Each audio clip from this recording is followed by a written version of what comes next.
I'm Kelly Lewis. And I'm Tiffany Jones, and we're your Revenue Insiders. If you're enjoying the Revenue Insiders, we'd love your support. Follow us, rate, and leave a review on Apple Podcasts, Spotify, or YouTube. Your feedback helps us grow and reach more listeners like you.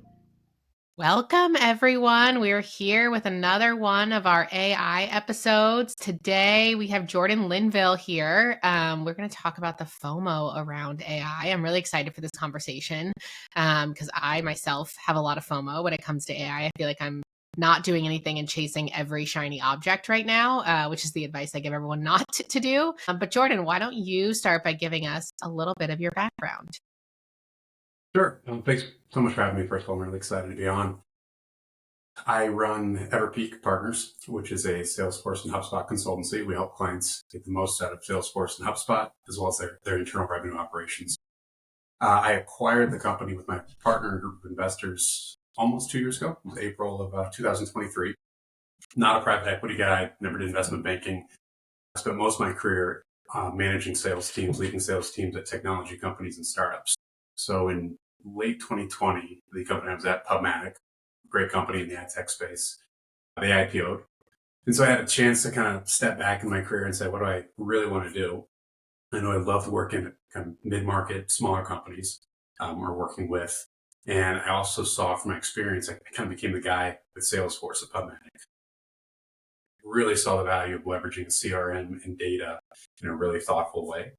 And so we started looking at consultancies that did Salesforce and HubSpot and other CRMs and revenue operations, found Everpeak, and just got really excited about the space. So that's when we acquired the company. And it's been a great 2-year run.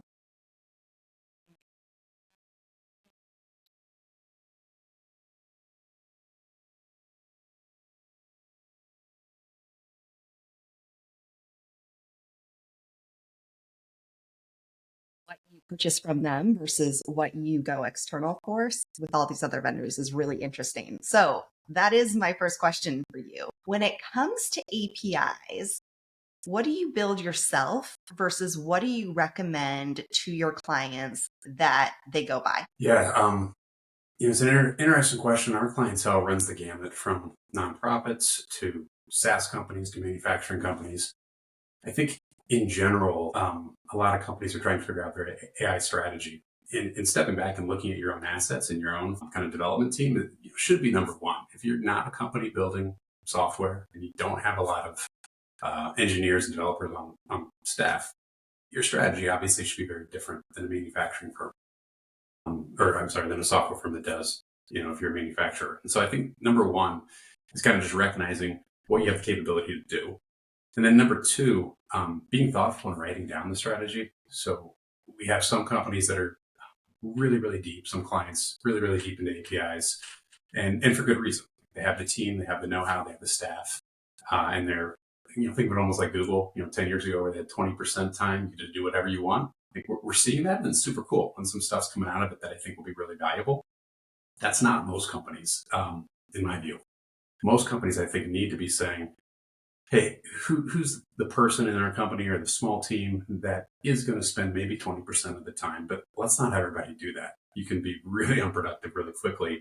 Let's just encourage curiosity. Use ChatGPT, use Gemini, find use cases where we can be more productive with off-the-shelf products, maybe free, maybe paid, and then bubble those use cases up for discussion. Let a very small team should probably be doing the actual evaluating of what we should build. To give you an example, we have a client who is in education, they're a data company. They're building their own LLM because legal got, really wound around the axle about some of the, data privacy stuff, as they probably should. I'm not sure that building your own LLM, though, in this case is the right answer. And if they sat back and, in a year might have some of those safeguards around data that they want, probably be in a much better position. I mentioned I feel the FOMO of AI and I'm in the cybersecurity world and we run into that exact thing where data privacy, data security is such a big aspect that there's still so much unknown, I think, in that space. And so we do lean towards maybe not building our own LLM. That feels like an extreme step to take, but certainly lean towards how much of it do we like build and control on top of using like an API type layer for an Anthropic or an OpenAI or something in our world, but it means we're slower. So that's where like the FOMO comes in. Like it's not as off the shelf. Yeah, and I think that the data in the legal is a huge issue right now. It's like literally the case law will be written over the next 2 years. Like it doesn't exist, and the legal teams hate that, right? If there's one Yeah. thing you want, it's like we want to know how this ends. Yeah. And so I think that's causing a lot of interesting internal discussions among the boards right now.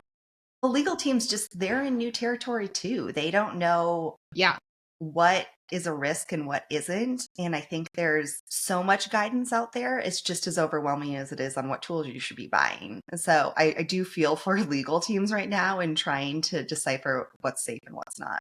Yeah. Meanwhile, like us in go-to-market are like, I want to buy this. I want to buy this. I want to implement this. Like, give me this agent to like, look at this new tool I just found. Yeah, we're not making it easy. And that's just the go-to-market side. Like engineering is doing the same thing. Like every department is finding like these AI tools to have them evaluate. Yeah. Speaking of all of those tools that everyone's running around and buying, one of the things that I've observed, and I'm curious, Jordan, what you've seen, is the top use cases for AI. What you were seeing in your space a year ago is what you were advising or going after the next step versus what's happening today, and how has that really changed over just the course of a year? I mean, I think a year ago, at least from our purview, it was really just the LLMs, ChatGPT being the biggest one. And people were kind of playing around with it. That's evolved, into agentic and not only much more sophisticated use cases off the shelf, but then also software that you're seeing actually with the AI built in. And I think that'll just continue, right? There'll be a proliferation of sort of solo entrepreneurs doing really cool stuff. I do think if you go onto Twitter, it's like overblown. There's so many people that it's almost like link bait, right? I built this really cool thing in like 2 hours with AI. I'm not sure that's like quite as pronounced as they make it out to be. But in some version of that, we'll see that continue. And it'll just be more and more software created really quickly that solves a very specific need. And we didn't see that a year ago, and we're going to see it more in a year from now than we do now. Speaking of the FOMO, I so often am on LinkedIn and you've got go-to-market leaders talking about they're doing this and they're doing that. And you're like, whoa, I'm behind. But then you actually dig in and actually try some of these things they're talking about. And you realize that in some of the cases, especially around LinkedIn, they're taking the human out of the element, which I don't like. And I think that balance is a little not ideal. Sorry, I agree. Tiffany, did I cut you off? No, I was just going to ask, we've talked about it on a few episodes at this point now, Kelly, like the agentic versus like just LLM. And you just mentioned it again, Jordan. I don't know that agentic is still relatively new. I mean, like it really popped up in the last like 6 months, I would say, in like broad language of what people are hearing. Jordan, maybe you can, just for whoever's listening, give a better explanation of like what's really the difference between how AI is being used in an agentic way versus just like the way people are interacting it from like an LLM conversation perspective. Yeah, I mean, I'll try to use an analogy. It's probably dumb because all analogies are imperfect, but I think of it a little bit like the move to big data. Where that happened and everybody talked about it. It was like, oh, what's this big thing? And it was really a technological change where the use cases that technology enabled were still very much unknown. When big data came out, it was essentially machine learning. Nobody would have predicted programmatic media, right? Where the ad that you see is different than the ad I see, and then that pair of shoes like follows you around the internet. That's all possible because of big data. But big data, you wouldn't have guessed it. I think agentic's maybe a little bit the same thing. It's taking AI and it's like just taking that logic farther steps in like its most simplistic form, taking the human element out. Now, what will that enable? I don't know. And we'll find out. It'll be super interesting. But it's just the robots are getting smarter is maybe the easiest way to think of it. Okay, so in your line of work at Everpeak, you're talking to go-to-market teams in all different types of companies. What's the most creative use of AI you've seen to date in your conversations with customers? It's like a secret tips for us. Yeah. I to like write it down. Like, what do I need to go do? I mean, some of them will be like super specific stuff for law firms and things like that. And it's almost all back to your buy versus build question. Like, we're not seeing a lot of clients build on the backs of APIs, agentic or AI stuff today. Maybe that's a function of where we sit. Like they're hiring Everpeak to help them with their CRM, with their data, with their RevOps. Those are easier technical lifts, right, than doing something super sophisticated with AI. But some of the cool stuff I've seen, I mean, number one, like how many companies are on Google Meet? Thousands, hundreds, millions, whatever. You can now use Gemini just like you would Gong, and every meeting, is transcribed. Where that's really valuable for us in-house is taking the action items at the end of a meeting. I'm like a huge, huge proponent of meetings having structure, an agenda, action items following. You often don't see that. But those action items, minute 12 of a 30-minute meeting, something was mentioned, and Gemini just pulls on that, summarizes it at the end. So it makes it a whole lot easier to actually have that structure around meetings.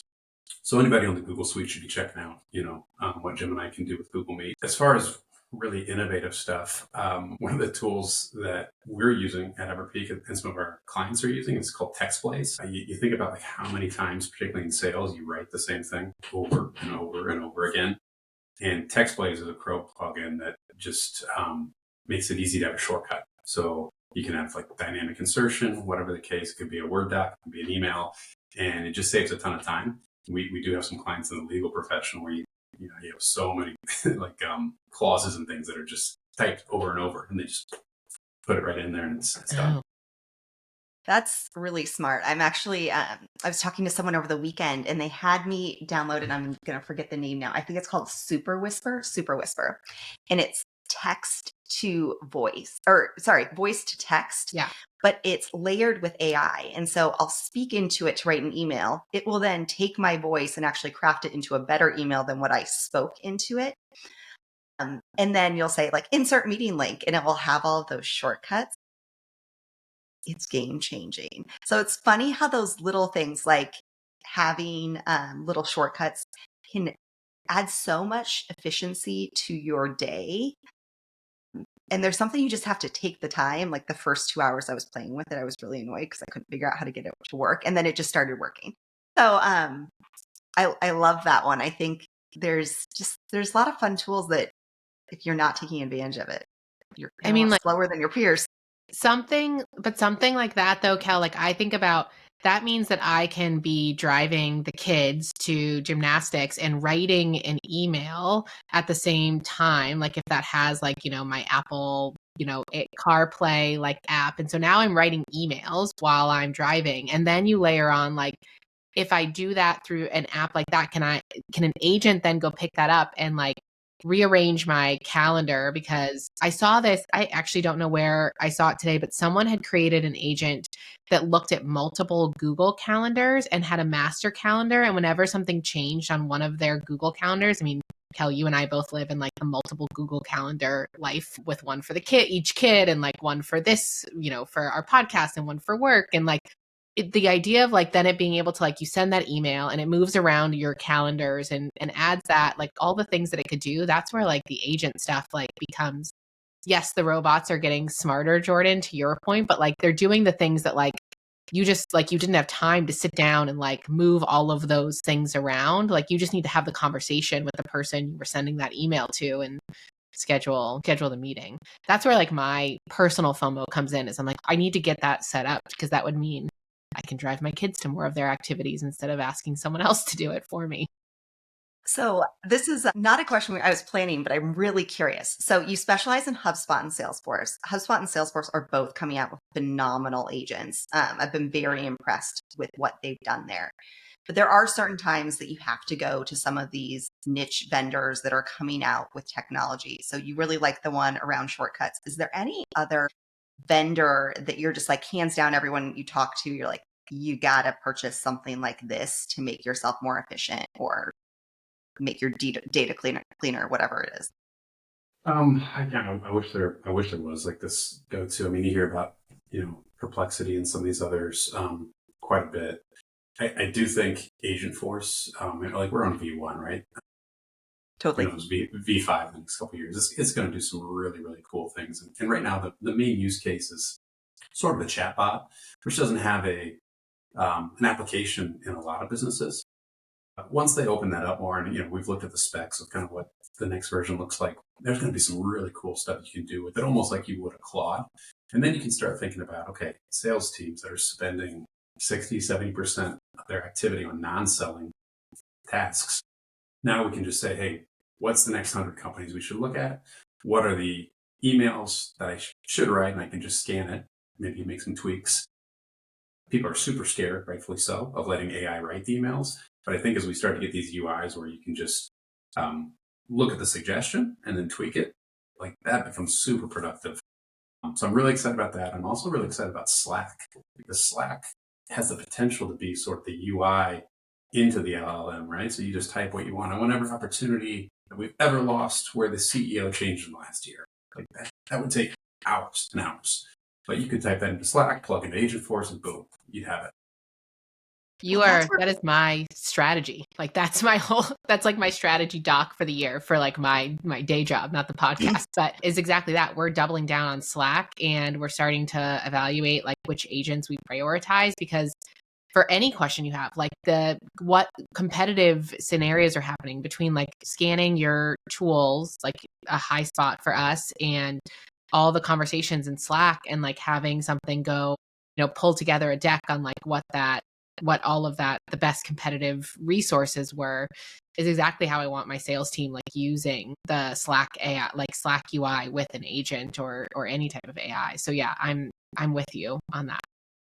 I've always thought that Slack was such a good investment for Salesforce just for this reason, because we'd love to think our reps are in Salesforce all day long or in their CRM all day long, and that's where we're going to meet them where they're at. But that's not where they're at. They're in Slack or email. And so enablement background here, like anything you can do to make it in their current workflow and not make them go somewhere else, here for it.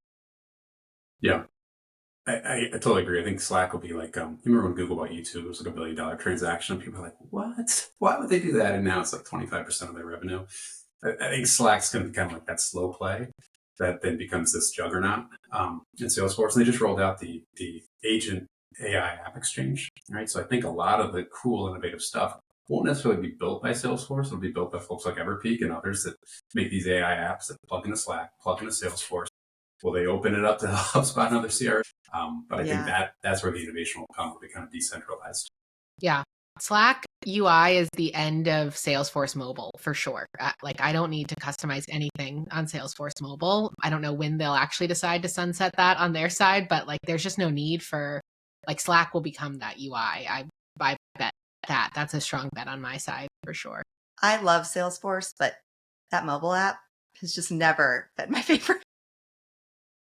Yeah, it's rough. And the Slack mobile app's great too. So yeah. I'm with you, Tiffany.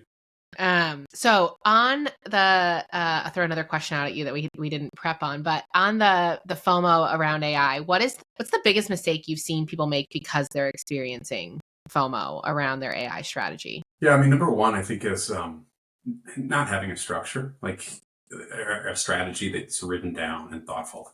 I mentioned like the whole Google 20% thing. You don't want all your employees messing around on ChatGPT for like 20% of their time. You just don't. Like you need to figure out how you want to approach this. You want to encourage curiosity, but have some guardrails. So I think that's number one. Is like own your strategy, write it down, publicize it, and then make sure you're comfortable with it. Otherwise, you won't be happy with the end result. And then number two is just spending too many resources right now. And that kind of goes with number one, obviously, but trying to build when maybe the strategy is to just sit back and wait until you can buy. How do you, follow-up question to that, like how do you, and maybe this is part of like what Everpeak is doing, advise people how to kind of like take that step back and assess if they're in that build phase at the wrong time? What's the guidance there on doing that like self-reflection? But I think number one is know your assets, know what you're good at, know what you're not, and don't try to build something if you haven't built highly technical products in the past. Number two, though, is have a really clear use case. And this is when, encourage curiosity, bubble those use cases up, and then pick the ones that make sense. They could be based off productivity. They could be based off, finding information that you can't find today. But once you have those use cases, then you could talk to an Everpeak, talk to someone else who could tap into APIs and potentially build it.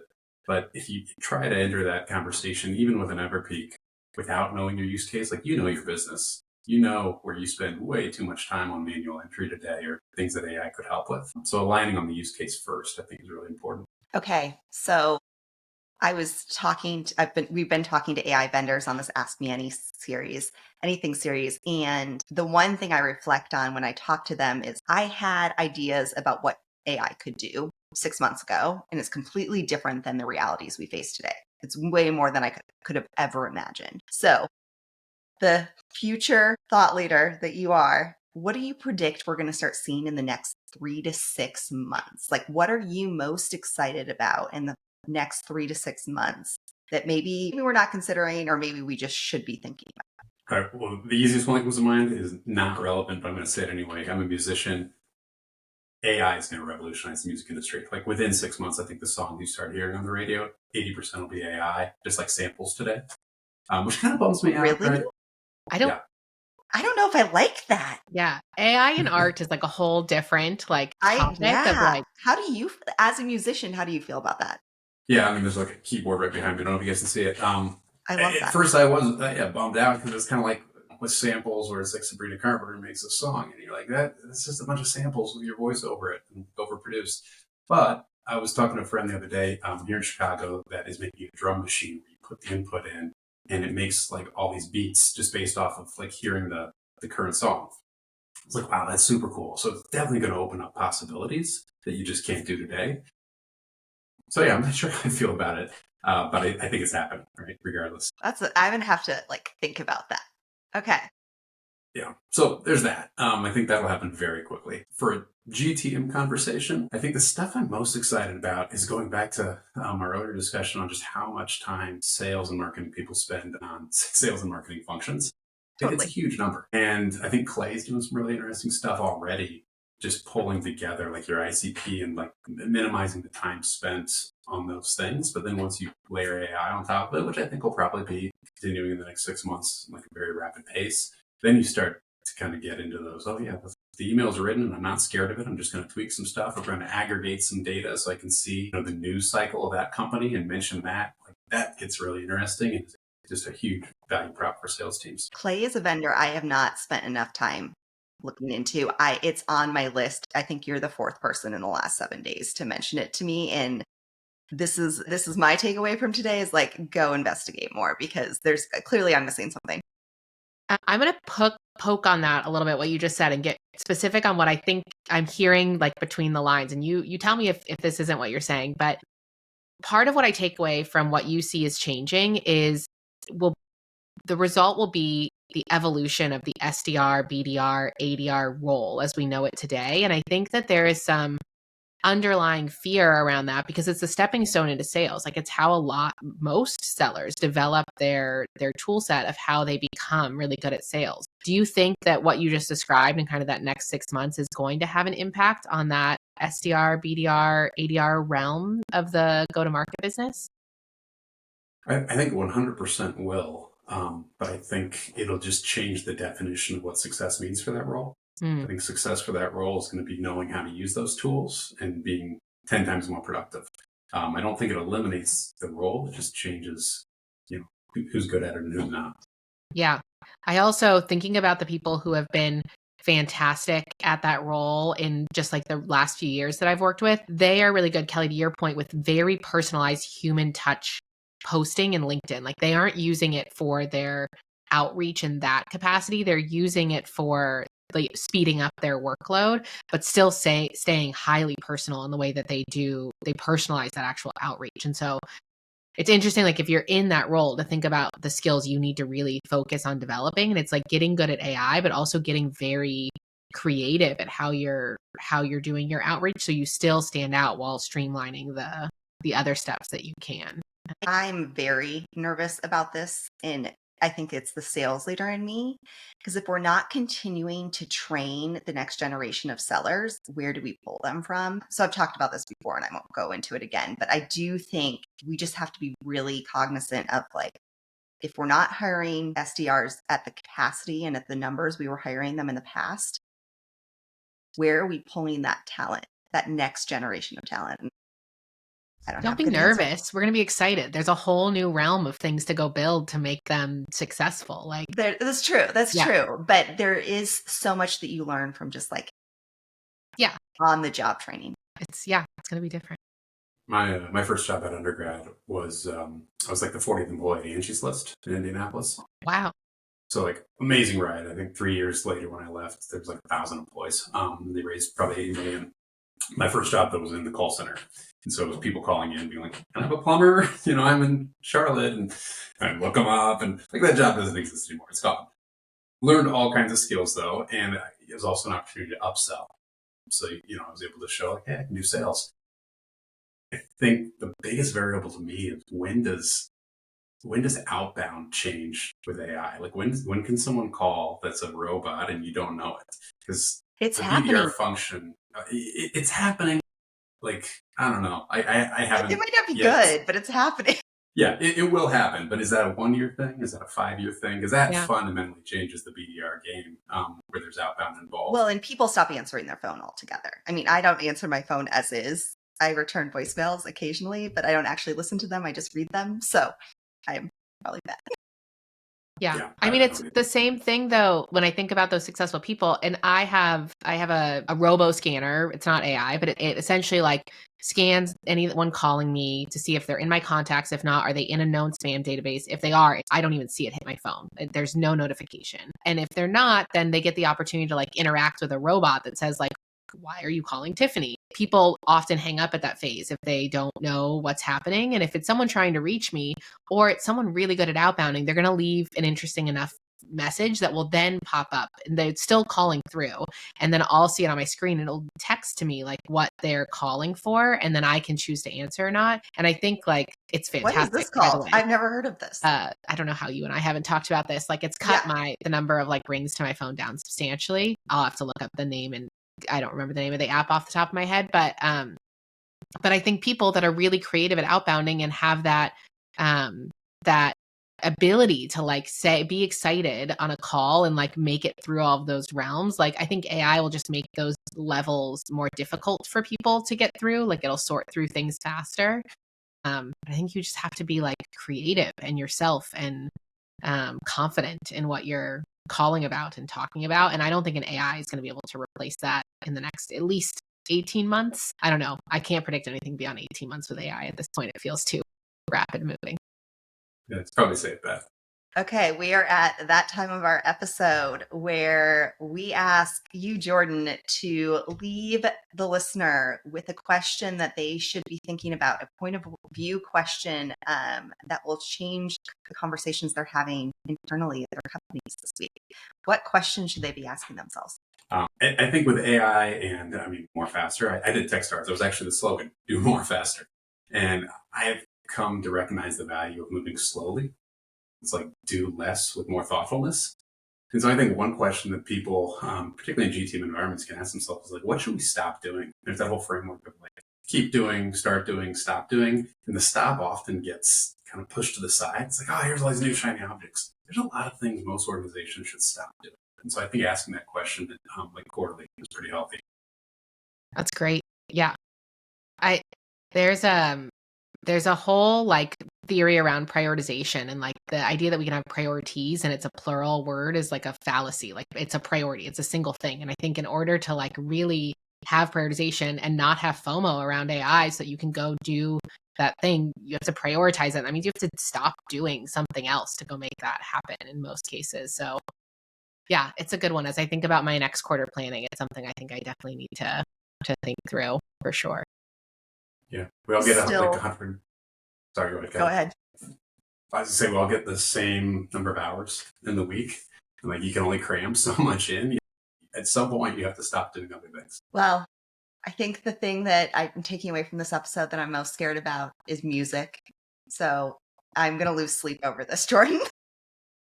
I just think there's so much personal about an artist and the emotion that comes from the lyrics, and it's gonna take me a while to Gen AI music is gonna take me some time to get over. Thanks for that.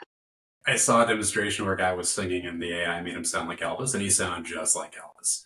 And I was like, that's the part where it's like, I kind of enjoy hearing the dude's actual voice or the gal's voice. I know you can produce it and overproduce it, but like when anyone can sing like anyone, that's weird. Well, none of us are wearing green. It's St. Patrick's Day. Disappointed, crew.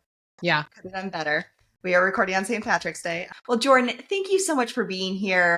Yes. If anyone wants to reach out to you, to Everpeak, what is the best way to get a hold of you? So I have a website, jordanlinville.com, that just forwards my LinkedIn profile. In theory, like soon, there'll be a link tree there going to Everpeak, my music, my LinkedIn. Awesome. All the things. Great. It was so wonderful to have you on. Thanks so much for the conversation today. Kelly, Tiffany, this has been so fun. Thanks so much for having me on. If you're enjoying the Revenue Insiders, we'd love your support. Follow us, rate, and leave a review on Apple Podcasts, Spotify, or YouTube. Your feedback helps us grow and reach more listeners like you.